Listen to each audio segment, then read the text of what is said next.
Folks, we have to now pray at the altar of Joe Biden.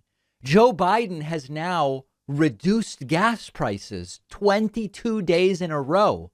How did he do it? Obviously, because Joe Biden was to blame for higher gas prices in every country. We must now praise Joe Biden for this notable extended decline to gas prices. I'm not actually being serious, but let me tell you what it is that is going on, and then we will talk about it. Gas prices continue to drop. Gas prices fell another 2 cents yesterday to $4.77 per gallon, according to the latest AAA data, down 24 cents from the highest ever recorded level of $5.01 last month.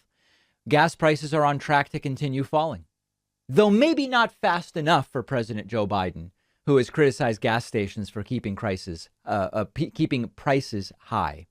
So I tweeted sort of tongue in cheek yesterday, gas prices have declined 21 days in a row. How did Joe Biden do this? It was completely satirical. And with 50,000 likes on that tweet as of this morning, and maybe more at this point in time, most people understood it, but not everybody. And some people thought I was being serious and actually responded to me saying, David, Joe Biden's irresponsible actions are responsible for gas prices having gone up, but he didn't do anything to lower them. Oh, okay. So when a Democrat sees higher gas prices, it's their fault. But when a Democrat sees declining gas prices, it has nothing to do with that Democrat. I've got it. Now, of course, you would probably be asking one of the same questions I've been asking. How is Joe Biden responsible for gas prices being up in most countries over the last year? And how can we now say he has nothing to do if that is his major responsibility, which is incredible? One man responsible for higher gas prices globally. Now they go down and we say it has nothing to do with him. That doesn't really make a lot of sense. When gas prices go down under a Democrat, conservatives say nothing. It's only when they go up. And remember, when prices were up under Donald Trump, conservatives said nothing. They didn't complain. I wonder why that is. So we can look at some of the data here. Gas Buddy is a good website tracking this. As you can see, there was this peak just under 502 per gallon, right around, what was that? Mid-June, I guess we would call it. And now gas prices down, not a crazy amount, down about 5%. Now, there's a couple of different things that are going on. One of them is that the price of crude oil has started to decline relatively significantly. You might remember that briefly in March, crude oil prices hit, what was this, $123 per barrel. Crude oil is the source material for what is eventually refined into gasoline that not me, I'm on electric now, but that people put in their cars. And speaking of electric vehicles, there's a reason I bring that up. Sustained high gas prices aren't particularly good for the oil industry. You might think, well, the higher the gas prices are, the more money they make. In the short and medium term, maybe.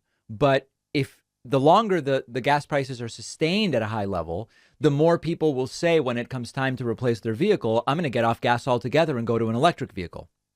That's not good for the gasoline industry. So we had that spike to about $123 per barrel in March. And then we had another spike almost to the same level, $122 per barrel about a month ago.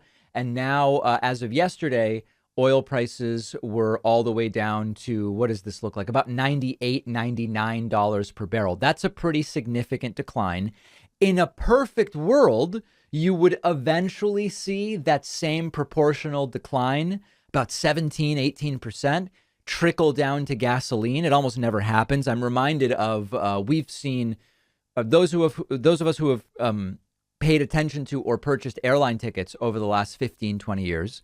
Remember that every time that jet fuel prices and crude oil prices go up, airplane tickets go up, and sometimes there's fuel surcharges and all these different things.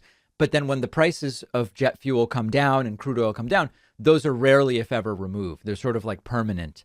And we often don't see gas prices. Gas prices will mirror the increases in oil prices, but they will not mirror the decreases. But needless to say, I don't think Joe Biden really has anything to do with this. I didn't think Joe Biden had anything to do with gas prices going up. And I think he has essentially nothing to do with gas prices going down. He released a little bit of oil from the Strategic Petroleum Reserve, very modest impact. And that's really the tool, other than, going to war with an oil rich nation or a gas tax holiday. Releasing supply from the Strategic Petroleum Reserve is one of the very few tools presidents have. This stuff is global. This stuff is cyclical. It tends to move relatively slowly. It's about 3.5 weeks, and it's like a 5% decrease that we've seen. So my expectation, and I don't really make predictions that I would ever suggest anyone make any financial decisions on. My expectation, just based on what we've been seeing, we've seen a slowdown in the growth to the inflation rate. I expect to see that continuing to come down. Gas prices are going to be a part of that. And my guess is, and it's not a guess I'm betting on. Remember, this is my guess, but in terms of financial stuff, I'm just doing the same thing I always do, just every month, maintaining my asset allocation. I'm not making any shorts or investments in any commodities. I think over the next 6 months, we will see inflation taper off. We will see gas prices continue to come down, particularly as we are now at a time that gas prices are often really expensive, the summer driving season, as it's often called. And I think 6 months from now, things are going to look a lot more reasonable. What we're now getting to, and we talked about this yesterday with Pat on the bonus show, is that first there were recession fears because of such high prices and inflation. Now, as we're seeing that start to taper a little bit, there are recession fears over a demand collapse. So either way, you'll find people who have recession fears. I have no idea if we're heading into a recession, but at least the gas price numbers are starting to come down. And I'm ready for all the right wingers who blamed Biden for gas prices being up to praise him for them being down. I'm ready. I'm not expecting it. I'm not holding my breath, but I'm ready if they want to be at least consistent. Let me know your thoughts. Let me know what you're seeing locally. You can find me on Twitter at @dpacman. One of our sponsors today is Blue Chew, a unique online service delivering the same active ingredients as Viagra and Cialis in a chewable form and at a fraction of the cost.